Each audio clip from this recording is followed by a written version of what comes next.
Hello, language facilitators. Welcome back to another episode on the Waves of Communication channel and the Language Facilitation Helpline podcast. My name is Marcy Melzer. I'm an intuitive speech pathologist and language facilitation coach and consultant. And today, the podcast topic is about how to facilitate your holiday time wisely.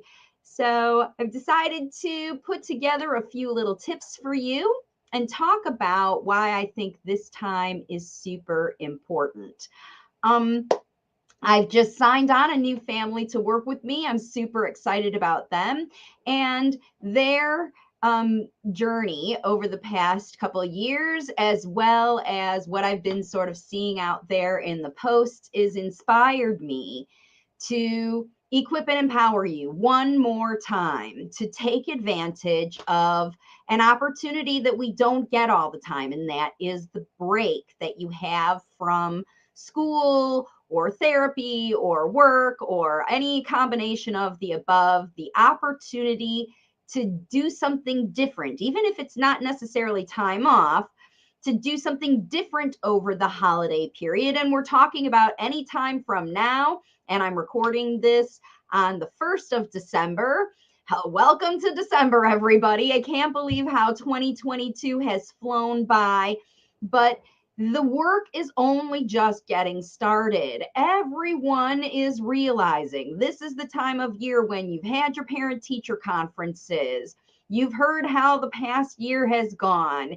You've seen the progress or potentially the lack of it that has happened in this year. And that's again what's really motivated me to inspire you to take some action over the next few weeks, because there's people who, if you're in Australia, this is your summertime. So you've got a big 6-week break coming up here.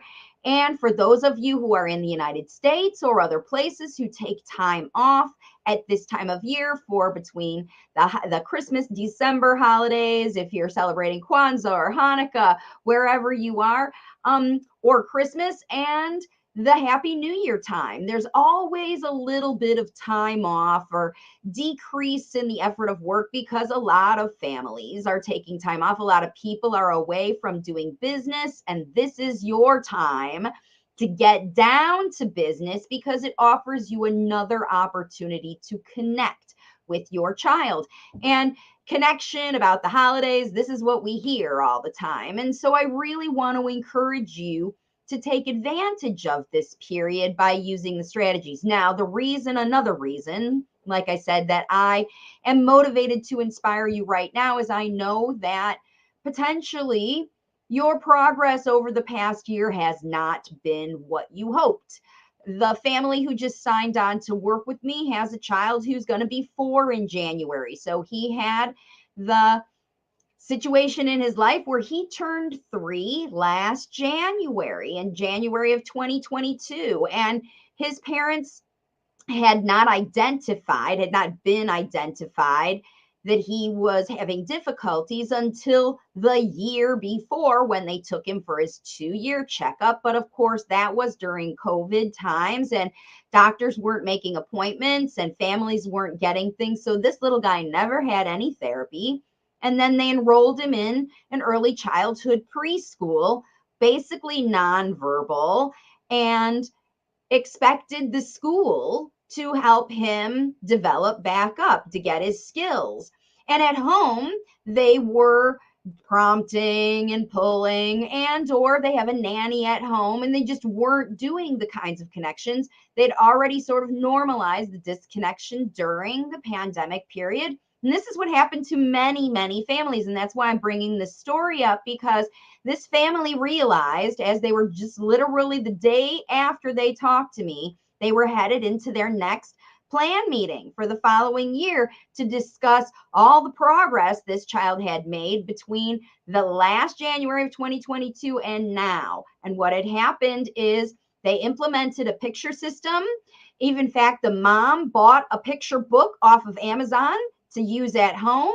And this child was pretty good at using pictures to indicate wants and needs. However, he wasn't verbalizing, he wasn't trying to talk, he wasn't doing things that were interactive as far as his communication. He was playing with speech all by himself, but there was no one coordinating and facilitating spoken language for this child at all. He was admitted into school nonverbal, and even the 20 minutes a week of speech therapy that this extreme late talker was getting at school, because that's all they had to offer them, was pictures. Again, it was this person working on getting him to hand her pictures in exchange for toys. And that's all he did for a whole year as far as his spoken language work. Between having a school, he was only there a few hours a day, but still 5 days a week at this school for 2.5 hours a day, plus time with parents, and no speech emerged. And that's why his parents were reaching out for other things. They found my If It Isn't Fun, It Isn't Fun book,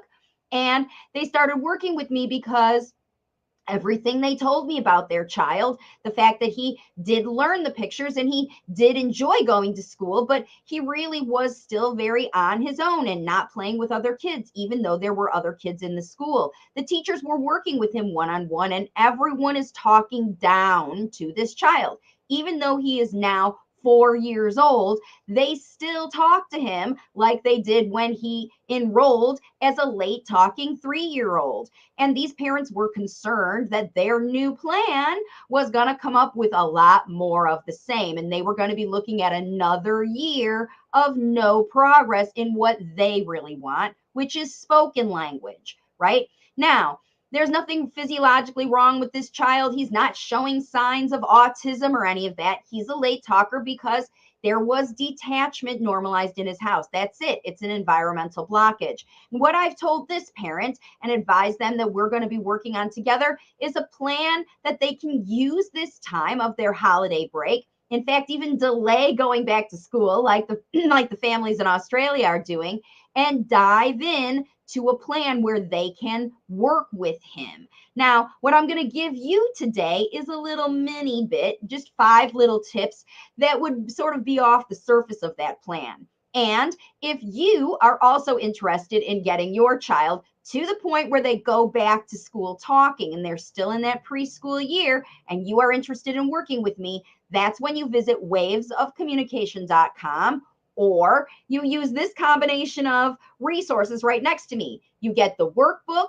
and you get my new intuitive natural speech facilitation guide, which helps you use the strategies in the workbook, the itinerary, the plan, how to analyze and identify everything that your late talker wants to learn to talk about right now, because that's the best thing you're going to facilitate, not what the school wants, not what anybody else wants. Your job as a parent and caregiver language facilitator is to help this child show up to other people with spoken language curiosity, with interest, with trying to say new words. Because when they show up ready to learn and engage with people like teachers and therapists, they'll stop using pictures with them and start talking to them. But as long as your child stays nonverbal and you take them to the school, they will treat them as if they are disordered. This is what is happening. This is what's happened to all of them. So if you've had a meeting this year after you've been in school for a year and your teacher is saying we're not seeing the progress that we wanted to, we're not seeing speech, or they're telling you about all this great progress your child is doing in nonverbal communication. Yeah, they're great at using pictures and they're doing that, so they want to do more of those pictures. Remember, if you're watching me, I know your interest is in spoken language, and you shouldn't be writing plans with picture systems ever. If your child has vocal capacity, they can use pictures to get through the day, but your child's speech therapy time never should be including pictures. It should be including what's included in these guides. And what you do over this holiday period is you can use these 2 guides, the workbook along with the video guide, because the reason I made the video guide is because people want to know more details about the strategies. They want the step-by-step processes. That's why I put it all together and made it for you. So these 2 guides or my coaching is what can get you to the point where you can send that child back to school with skills, spoken language skills, that will rewrite these plans to get rid of these nonverbal systems and encourage those people to focus on spoken language, intuitive, connected, natural spoken language that your child needs to be successful everywhere, not just a picture book that helps them be successful in one classroom only. This mom, after she just started 1 week of just swapping the prompting with that swapping the prompting challenge video I have, she saw enough improvement in a few days that she realized how much more powerful she could be than any of these teachers have been over the course of a year. And this family works full time. So we're going to be working around their schedule. We're going to be working with their nanny, and they are going to send their kid back to school with better spoken language, at least trying, so that they stop doing those things. Because the only way they'll stop is if you equip your child. Better to send them there. It's just how it is in the world. And again, if that school continues to tell you that they know more than you do about your child, then it's time to find a new school or take a break from school and send a child that they can't judge poorly, that they can't judge wrong. When they're talking, they share their wisdom, and you have to get them talking. It's up to you. You can do it in a few weeks. That's what I'm so excited to tell you about. This is December 1. By the end of this month, using these two strategies and or my coaching, you can get your child to send them back to school better. And this is what we want. So here's what you're going to do if you're working on your own with these resources. Number one, you have to schedule your time off, but don't overschedule it. What I learned from my trip to Australia is that so much learning happens every day during everyday experiences, little tiny 5-minute to 10-minute interactions through things like potty training, cleaning up the house, setting up your holiday decorations, cleaning up the yard, going for car rides, visiting family. Everything you do can be a source of language learning when you are connected with your child during the process. That's always the key to every one of these strategies. Don't overschedule things because you don't want to overwhelm your child. You want this to be an active learning time. We can't learn actively when we're overwhelmed. We can't learn actively when we're bored. So you need to have a schedule of anticipation. We're going to do this now. We're going to do this together. I'm going to show up with you, and so you show up with me. And of course, if it isn't fun, it isn't fun. So whatever you're doing, whatever chore you have, whatever thing you have going on, it must feel fun to the late talking child. Okay, number two, let's move into number two right here, where you are going to choose 2 personal skills and 1 school skill. If your child is going to school and they're struggling, one of those things that they're like, ooh, we're going to have to work on this next year. That's the thing that you want to start to focus on at home. And what you need to do with this process is explain to the late talker that other people have these expectations of them, and you want to make these expectations easier for the child to live up to. You want to make it so they can show up and succeed at school so people stop judging them to be disabled and low and under and behind and all those things. You want them to see, oh, he's catching up. He's trying hard. She's really paying attention. Wow, look at how she's able to focus. These are the things that you want to surprise these teachers by sending your child back capable and able. And you do this by explaining what the teacher expects and equipping and empowering your child to rise to that challenge, because they like to make people happy. They like to get the good marks and the good jobs. They just don't know. Most of them haven't been trained by these people what they even expect. They just show up and are prompted through it day by day by day. Remember, these kids can understand far more than most people give them credit for, even you. So let's move into the next tip that I have for you, and that is to travel over your break. Now, the reason that travel is important, and you don't have to travel far, you can literally get in your car and do a day trip and come back home. You don't even have to stay overnight, but you have to go somewhere and explore someplace new. The more complex the travel, the more opportunities you have to teach and learn. So if you have to find a new place to sleep, even if you're going to stay at someone's house, if you're having sleepovers, if you're doing things like that, then you're incorporating new learning, because remember, we were just talking about those personal skills and or school skills that you're learning.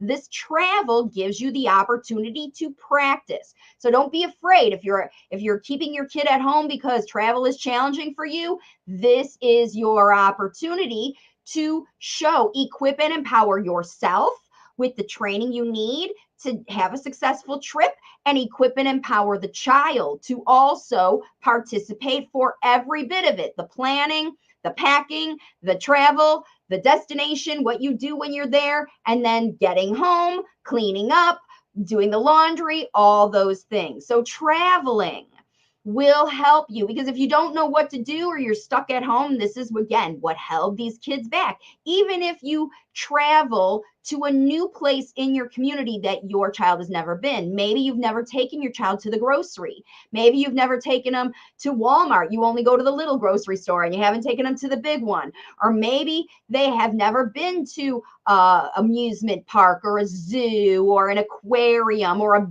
a sporting event or something like that, where something's going on in your community that you could take your child to. It doesn't even have to be a professional sporting event. Take them to one of the high school things or college games or something that's going on around. These are the experiences. As long as you enjoy these things and your child enjoys these things, this is what's going to help you facilitate the real spoken language that your child needs to go back to school feeling equipped and empowered, right? Get out and explore and talk and learn from other people. All right. The fourth tip that I have for you today is count down to the holiday, whatever holiday you celebrate, with daily activities. There's a lot of science and knowledge behind that elf on the shelf. And here is my advent calendar I'm just getting ready to talk about on one of my videos. I know it's challenging to wait for the holiday, and that's why we have these things. That every day you do something, decorate something, plan something, cook something, put it in your schedule. Remind your child that you're going to be doing it. And this is how the days will pass, like school does with your lesson plan, that you've got something going on that counts down to the holiday. And as soon as you finish one holiday, you can move into the next holiday. As soon as you finish whatever you celebrate in December, if you celebrate anything, we've all got New Year's Eve coming. And that's definitely the next holiday you can celebrate. Then we've got Valentine's Day. We've got January events. We've got Halloween even next year. Every holiday, you can do this activity and count down to them, because there's so much going on outside that kids will see and hear motivation to participate in holiday activities. And when you start them and present it as a cooperative, integrated, connected activity, your child's going to learn new spoken language from it. Now, remember, don't talk down to them. Don't force them to do anything. Don't hand over hand anything. This is when the cookies turn out as they turn out, messy, because you're letting the kids do these things.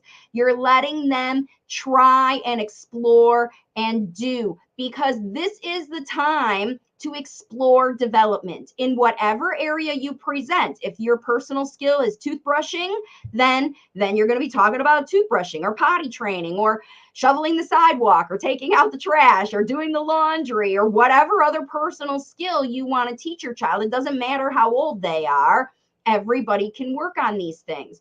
All right, so after you count down to the holiday, don't forget to involve the late talker in cleanup and taking down of all those things and how you put them away, the lights, the trees, all that stuff, the instruments, the clean up the kitchen after you make all those cookies. Involve them in these processes, because this is the kind of language that your child needs every day.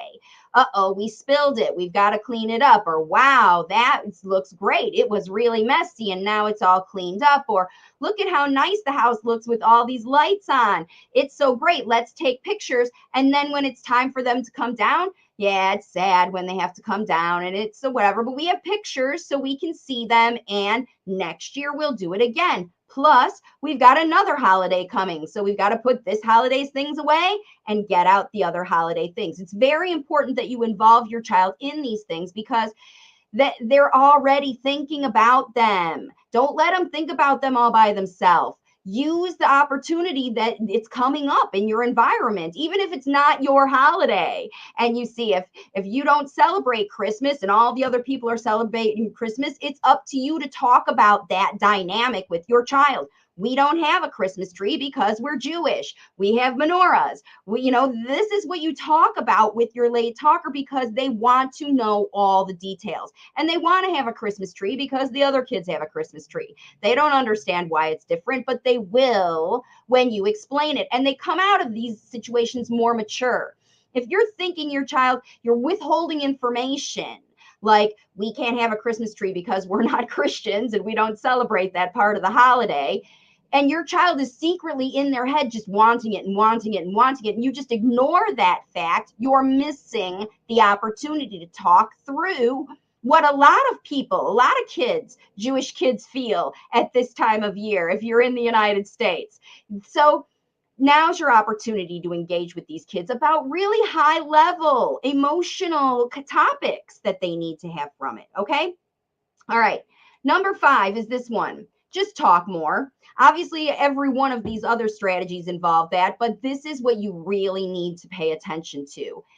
Right now, make a plan. December 1st, 2022, you are going to talk more to your child. Not just say the same things over and over again, but elevate your speech. That was what we learned from the families in Australia, and I've learned from literally every family I've worked with. Everybody underestimates these kids, and you can be the one to give them the spoken language that they need. And that's how you're really going to make improvement over this holiday period and send your child back new. Now, it's not going to happen just spontaneously. You do have to do these things. You do have to schedule your time. You do have to change how you're talking because remember, if you stay in the comfort zone that you're in now, even if it doesn't feel comfortable, if you stay in the habits that you have right now, you will keep getting the same results that you've been getting. And if you are ready to start the new year with new results, you have to start now. Before you have New Year's resolution, the New Year's resolution starts now. I'm going to talk more. We're going to go out more. I'm going to connect every day. We're going to focus on personal skills that we can address at home. And the things we know about at school, we're going to talk about them. We're going to talk about our kids' fears. We're going to talk about their worries. We're going to tell stories about traumatic things that happen in our life when the Christmas tree fell over or the stuff spilled or something burned. We're going to talk about why those things happen and how everybody makes mistakes. This is the real language that goes on. It's not all happy snowflakes and candy canes this time of year. There's lots of stuff going on right now that you have the opportunity to really dig into real high level, intensive spoken language facilitation over your holiday break. Don't mess it up. Take advantage of this time. Use these resources or go to wavesofcommunication.com where you can book a call with me, enroll in coaching, and by the end of the holiday season, you could see a very different communicator who's using speech instead of just nonverbal communication, pictures or gestures or all the other things that they're using. You have the power to both facilitate and block your child's process. I promise you, there's habits going on in your household that you can change today that will help your child start talking better. So this is your challenge. It's up to you to use this time to facilitate better speech, and I'm sending you out to do it. Let me know if you have any questions in the comments, and I will see you all on the next one. Bye for now.